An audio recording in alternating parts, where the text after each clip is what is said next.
some saying he was perhaps even a contender for man of the match last night. Is that a possibility going forward, Taff at centre-back?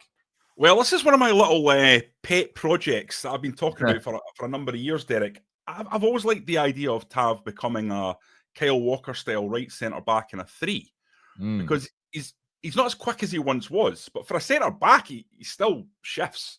I mean, right-back is one thing, but centre-half is another, and I think in terms of that, he's pacey enough, and he's a leader.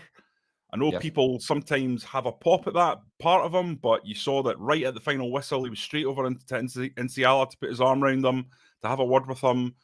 When you speak to people that have been at Rangers over the last 10 years, they always say Tavernier behind the scenes is a brilliant guy and a good leader and a strong force in the dressing room.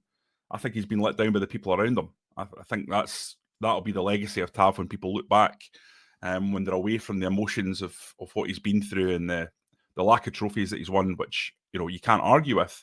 But I wouldn't put that down to him. I'd put that down to the quality around him. But as a right centre-back in a 3, I think he would be reinvigorated. And I'd love to see Rangers move to that